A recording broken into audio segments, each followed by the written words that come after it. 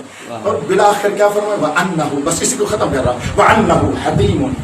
عجیب جملہ کہا ہے، حتیم کعبہ کا وہ جگہ ہے، کعبہ کی وہ جگہ ہے جو بالکل قریب ہے، مقام ابراہیم کے ساتھ اور حجر اسود کے درمیان مقام حتیم ہے، اور یہ وہ جگہ ہے جہاں ہم تمام آدمیوں کا بابا آدم بیٹھ کر اپنی توبہ کی دعا مانگی اور وہاں پر توبہ قبول ہوئی۔ اب میں جملہ کہوں تو آپ پہنچے۔ شیخ کہتے ہیں جب مجلس عزائے حسین برپا ہوتی ہے اس سے پہلے وہ زمین عام ہوتی ہے، جب مجلس عزائے حسین برپا ہوتی ہے وہ مقام حتیم بن جاتا ہے۔ جیسے آدم کی توبہ قبول ہوئی اسی طرح ہر عزادار کی توبہ قبول ہو جاتی ہے۔ مولا آج شب عاشور میں ہم آئے ہیں کہ ہمیں حر بنا دیا۔ آج شاہدین کی رات ہے۔ میں نے کہا تھا عرض کروں گا، کربلا والے شاہدین ہیں۔ شاہد اسے کہتے ہیں جو کسی مقام پر حاضر بھی ہو ناظر بھی ہو۔ مختصر یہ لغوی معنی شاہد کا۔ آج کل محکمے میں عدالت میں جج شاہد جو لے آتا ہے وہ کون ہوتا ہے؟ یعنی جس واقعے کو دیکھا بھی ہو موجود بھی ہو، دونوں باتیں نا، موجود ہونا دیکھنے کے لحاظ میں، یعنی اتنا تو نزدیک تھا، موجود تھا کہ دیکھ رہا، اس کہتے ہیں شاہد۔ تو یہاں پر یہ شاہدین کون ہیں؟ بھائی توجہ، شاہد کا معنی کر رہا ہوں، معاش فاکتبنا معاش شاہدین۔ شاہد وہ ہوتے ہیں جو خاک پر بیٹھ کر عرش اولی کو دیکھتے ہیں۔ سبحان اللہ۔ اگر میرا ساتھ دو تو میں اپنے عقیدے کا جملہ کہوں۔ یہ جملہ میں نے عام کہا ہے، جو میرا عقیدہ وہ کہوں، اور یہ عقیدہ روایات سے لیا ہوا ہے، سارے بولو تو جملہ کہتا ہے۔ اللہ پاک کی قسم، شاہد اسے کہتے ہیں جو خاک پر بیٹھ کر نوریوں کو بلا لے۔ نہیں غور کرو بھائی، کربلا پر مسلسل نوری فرشتے آ رہے ہیں یا نہیں؟ ینزل فوج و یصعد فوج، ایک قافلہ جاتا ہے دوسرا آتا ہے، مسلسل یہ تانا بانا لگا ہوا ہے، مختلف الملائکہ، یہ فرشتوں کا آنا جانا ہے۔ تو خاک ہے نا، اور وہ حسینی ہے نا، میں توجہ چاہ رہا ہوں، وہ حسینی ہے نا، کربلا والے ہیں نا، انہوں نے خاک پر، شاہد یہ ہے خاک پر بیٹھ کر نوریوں کو بلا لیا۔ مجھے عظمت حسین کی قسم، مولا فرماتے ہیں جب بھی مجلس عزائے حسین ہوتی ہے اسی خاک پر فرشتے وہاں سے آ جاتے ہیں، اور جب واپس جانے لگتے ہیں اللہ ان کے تبرک میں ان کو ایسی خوشبو دیتا ہے کہ جب وہ ملکوت اعلیٰ پہ جاتے ہیں دوسرے فرشتے جو یہاں اس مجلس میں نہیں آئے ہوتے ان کے وجود سے خوشبو کو احساس کرتے، کہتے ہیں یار تم تو ہمارے ساتھ بیٹھنے والے تھے، یہ خوشبو کہاں سے آئی؟ تو وہ بڑے فخر سے کہتے ہیں خاک زمین پر مجلس عزائے حسین بپا تھی، ہم وہاں جا کر بیٹھے، جب واپس آئے ہیں تو اللہ نے مجلس حسین کا تبرک عطا کیا۔ پوری زندگی یہ حدیث سنی، پوری زندگی یہ حدیث پڑھی، نہ درایت کی نہ سمجھا کہ کہنا کیا چاہتے ہیں میرے مولا۔ یعنی یہ وہ لوگ ہیں جو خاک پر بیٹھ کر نوریوں کو بلانے والے، جیسے وہ کربلا والے ہیں، ان کربلا کا ذکر منانے والے عزادار بھی اسی مقام پہ پہنچ جاتے ہیں۔ اچھا وہ فرشتے کہتے ہیں یار اب ہم بھی جاتے ہیں اس مجلس میں، چلو جلدی وہ فرشتے جو نہیں آئے ہوتے نا وہ کہتے ہیں ہم جاتے ہیں، وہ فرشتے جو یہاں آ کر چلے گئے ہوتے ہیں وہ کہتے ہیں ارے بھائی مجلس تمام ہو گئی، پڑھنے والے چلے گئے، سننے والے چلے گئے، فرش اعلیٰ لپیٹ دیا گیا۔ یہ ہوتی ہے معرفت ملکوتی۔ بھائی یہ معرفت ملکوتی دیکھیں، فرشتوں کی معرفت ہے، وہ چلے گئے ہیں نا، وہ زمین تو نہیں اٹھ گئی۔ اس بات کے اوپر وہ کہتے ہیں وہ زمین تو نہیں اٹھ گئی، وہ کہتے ہیں نہیں، وہ کہتے ہیں وہ ہم بھی جائیں گے، اسی خاک پر بیٹھیں گے جہاں عزادار بیٹھتے ہیں۔ وہ آ کر اس خاک پر بیٹھتے ہیں، جب بیٹھ کر حسین کا ذکر کر کے یہاں سے جانے لگتے ہیں اللہ ان کو بھی پھر وہی خوشبو دیتا ہے۔ اب آپ نے یہاں پر کتنے معارف ہیں، میں بڑی جلدی آپ کو ہدیہ دے رہا ہوں۔ ایک تو بات یہ ہے کہ جب مجلس ہو رہی ہے فرشتے آتے ہیں خوشبو لے جاتے ہیں، بس خاکی نوریوں کو بلا رہے ہیں۔ دوسرا ادامہ ہے جہاں پر مجلس عزا ہو جائے، اب چلو میں اس کا وقت نہیں بیان کرتا، کافی دیر تک وہ اس قابل رہتی ہے کہ گناہگار بندے تو اپنے مقام پر، معصوم فرشتے بھی یہاں سے مراتب لے جائیں۔ یہاں سے اسی وجہ سے میں نے دیکھا ہے فقہا کو اسی قم المقدس میں، میں نے دیکھا ہے اہل دل کو اسی قم المقدس میں. ایک گھر ہے یہاں پر اسی پچھلے محلے میں، ایک گھر ہے وہاں پر 200 سال سے مجلس ادا ہو رہی ہے، اور وہ امام بارگاہ ابھی تک اس طرح امام بارگاہ نہیں بنا، ویسے ہی گھر ہی بنا ہوا ہے، نسل در نسل برقعی. آپ نام یاد کر لیں، جا کر دیکھ لیں. قسم بخدا علامہ طباطبائی وہ جب ایک بزرگ برقعی بزرگ تھے علامہ کے دور میں، وہ خود اپنے گھر میں خود مجلس پڑھتے تھے اور لوگ ان کو سننے آتے تھے. علامہ طباطبائی جب بدن مبارک میں ان کے راشا تھا، ہاتھ کانپ رہے ہوتے تھے، کسی کو ملتے نہیں تھے، کوئی گھر بھی آتا تھا تو نہیں ملتے تھے. زندگی کے تقریباً آخری 5 سال علامہ طباطبائی کے، لیکن ان کو دیکھا گیا عصا کے ساتھ کانپتے ہوئے جا رہے ہیں. علامہ آپ کہاں جا رہے ہیں؟ کہا برقعی کے گھر جا رہا ہوں. کسی کم مجلس سے ادائے.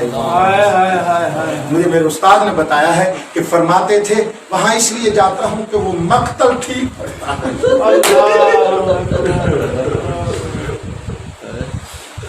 مقتل بڑا خوب پڑتا ہے، میں اس لیے جا رہا ہوں. تو وہ گھر ہے، پورا امام بارگاہ بھی نہیں ہے. میں نے اپنے استاد بزرگوار خود دیکھا، ان کے ساتھ تھا حضرت یحییٰ انصاری رحمت اللہ علیہ. انہوں نے اس دیوار کو چوما، جب وہاں سے گزر رہے تھے اس دیوار کو چوما تو پھر مجھے خود بتایا کہ محمدی یہ وہ گھر ہے جہاں 200 سال سے عزاداری ہوتی. انہوں نے مجھے کہا کہ میں نے علامہ کو اس گھر کو چومتے دیکھا ہے. یہ ہے فکر ملکوتی، یہ ہے فرشتوں والی عرفان. جاہلوں کو کیا پتا ہوا، ارے گھر ہے، یہ زمین ہے، ہم گناہگار بیٹھے ہیں. ہم گناہگار ہیں، جس کا ذکر ہو رہا ہے وہ معصوم ہے. غور نہیں فرما رہے ہیں، یہ وہ اس کا معصوم. بس بات میری ختم ہو گئی. تو یہ شاہدین تھے. یہ کربلا والے وہ ہیں. میں نے بہت وضاحت کر دی، توقع سے بھی زیادہ ختم کرنا چاہتا ہوں. میرے مولا نے ان کربلا والوں کو یہ شاہدین ہیں، کیونکہ یہ خاک پر بیٹھ کر عرش اولا کو دیکھنے والے، اور میرے مولا نے اسی خاک پر بیٹھ کر ان کربلا والوں کو دکھایا. بس آج کی رات کو سناتا ہوں اور مجلس میں ختم ہے. کون عزادار نہیں جانتا کہ آج کی رات کو حسین مولا نے 3 حصوں میں تقسیم کیا. ٹھیک ہے، ایک حصہ اصحاب میں، دوسرا حصہ خیام میں، اور تیسرا حصہ عبادت. حسینی وہی ہوتا ہے کہ جو لذت عبادت سے اپنی زندگی کو سرشار کرتا ہے. آخری رات تھی حسین کی، آخری حصہ تھا رات، اور اس کو عبادت کے لیے چنا. عزاداروں پہلا حصہ صاحب میں ہے. پھر بھی میں نے دیکھا، یعنی مغربین کے فوراً بعد میرے مولا نے کہا عباس میرے سارے صحابیوں کو بلا. پہلا حصہ اصحاب میں، پہلا حصہ اصحاب کے ساتھ گزارا. میرے مولا نے اصحاب میں بیٹھے اور خطبہ دیا. آپ اس تمام چیزوں کو جانتے ہیں. ایک بات میں کہنا چاہتا ہوں، یہ 3 حصے مولا نے کیے ہیں نا، یہ ناچیز کا مقتل کی کتابوں سے استنباط ہے جو میں کیا کر رہا ہوں. مولا نے 3 حصوں میں تقسیم کیا، اصحاب میں، خیام میں، عبادت. جب اصحاب میں تھے تو بیویاں خیموں میں تھیں، اصحاب میں تو نہیں. اور جب میرے مولا خیام میں بیویوں کے پاس تھے تو اصحاب اپنے اپنے خیموں میں تھے. یعنی یہ وہاں نہیں تھے اور وہ یہاں نہیں تھے. اور جب عبادت پر تھے تو مولا اپنی عبادت کر رہے تھے، اصحاب بھی اپنی عبادت کر رہے تھے، بیویاں بھی اپنی عبادت کر رہی تھی. جو کچھ مقتل کی کتاب میں مجھے ملا ہے نا، ہر ایک کا حصہ جدا جدا تھا، لیکن 4 سال کا وہ کسی ایک حصے میں نہیں. مولا حسین جدھر جاتے ہیں بابا کی ابا کا دعویٰ.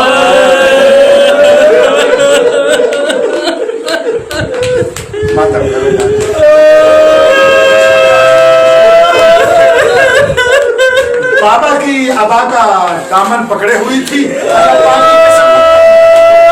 جب میرے مولا نے اصحاب کو خطبہ دیا ہے نا، چھوٹی سی چادر لے کر بابا کے پشت کے پیچھے چھپ گیا. اور بیوی سے روایت ہے، یہ بیوی سے روایت ہے، بیوی کہہ رہی تھی کہ میں ان کے لیے یہ دعا کر رہی تھی اب میرے بابے کو کوئی چھوڑ کے نہ جائے. اس دن میں نے آپ کو کہا 2 کو مولا حسین کربلا پہنچے. 3 سے اس یزیدی فوجیں آنا شروع جو ہوئی نا،